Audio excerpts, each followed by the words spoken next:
عنصر لبناني يفوت على سوريا ويقتل بعرضك. الله معانا يا كلاب. تكبير. الله اكبر. تكبير. الله اكبر. شو لا؟ لك انت الحمار. ما بيكم شرف انتم يا كلاب تفوتوا حسب الله عليكم يا كلاب. الله معانا نحن يا كلاب. ياخذك بس انت. لك انت حلب ولا؟ لك شوف شو عمل الاسد بحلب ولك.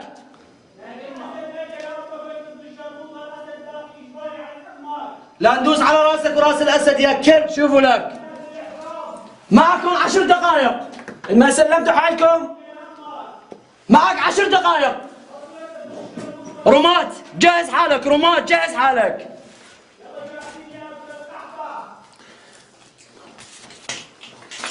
لك انتوا وسخين نبأ. لك يا وسخين. قتيبة تسمعني شيء؟ هم البيت اللي بعد المحروقة نحكي معهم. سوق قتيبة ضربه.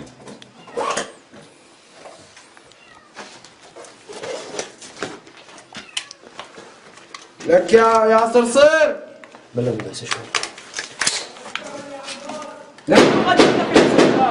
لك الحمار بيعرف حاله. جيبوا لي قنبلة. اطلع جيب لي قنبلة. لك اذا نكون بلا الاسد طلع على الشارع. شحا حيطه. اذا كانك زلمة اطلع على الطريق. لك نحن معانا الله.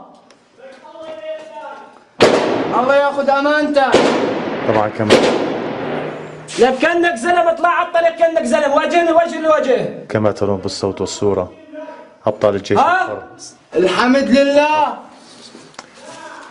شكون عم تحكي؟ شوفوا لك انا عسكري منشق ولك حيوان. لك انا قام ادافع عن ارضي وشرفي. لو بيك شرف ما فتم على ارض العالم ولك حيوان. انت وعناصر لبنانيه.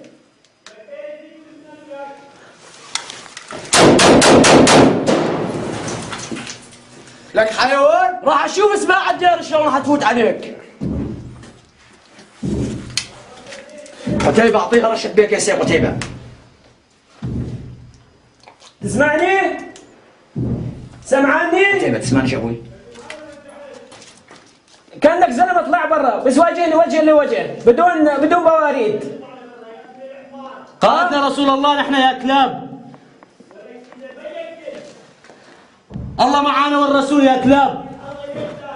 خلاص يا حزب العلوية هلا بنجيك نصلك جماعة الجبهة واصلين. طول لي بالك شوي. كما تسمعون بالصوت والصورة أبطال الجيش الحر يمهلون كتاب الأسد الموجودة على خط النار هنا ويتعاملون معها بكل أدب وبكل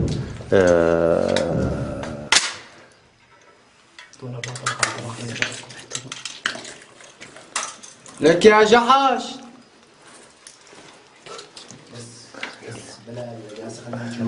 سلام بالدين يا شباب. لك اطلع عليك الامان. اطلع عليك الامان. ها؟ اطلع حامي عرضك. لك ما نحكيك. شو؟ لك حامي عرضك ما بدنا شيء. حامي عرضك اهلك عم يتقتلوا. اطلع. جماعة الله قتيبة راح نمد لك الطريق. راح احكي معاه الهي وانت ضربوه.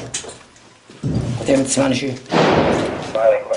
لا ما راح نحاكيك. اطلع. راح نحكي معاه شوي وانت ضربوه. راح نحدد موقع ابوي. لك ضحك علي يا ابوي. لو بيك شرف.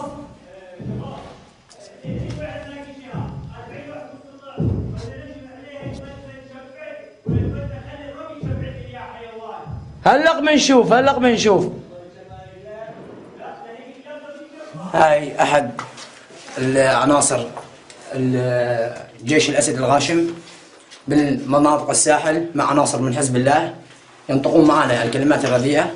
طبعا بالصوت والصورة من قلب الحدث من قلب الحدث. نحن في منطقة. طبعا أخي الكريم نحن بأي تاريخ حاليا اليوم 18/10/2012 يوم الخميس الساعة 12 ظهرا اقتحام منطقة الموظفين. لكن عناصر الجيش الحر واللواء درع الفرات وكتيبة شهداء الفرات مع عناصر من مو حسن تقوم كتائب مشتركة طبعا. كتائب مشتركة اليوم نقوم الآن بمداهمة حي الموظفين لتطهيرها من عناصر الأسد الغاشم. نقوم الآن بالتعامل معهم بطريق تمهيدي لاقتحام المنطقة هذه وتطهيرها من جيش الأسد الغاشم. إن شاء الله منصورين يا شباب، إن شاء الله بإذن الله تعالى. جاء كم تعمل قتيبة انت ضربت جوال؟ في صوت طق من عندهم من جنبنا.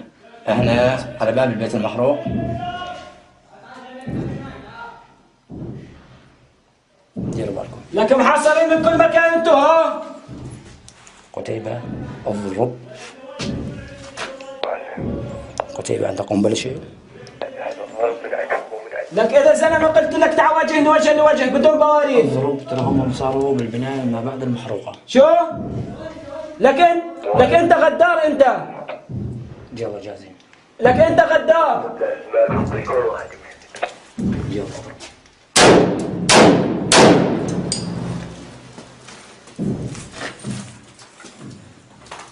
ما فيهم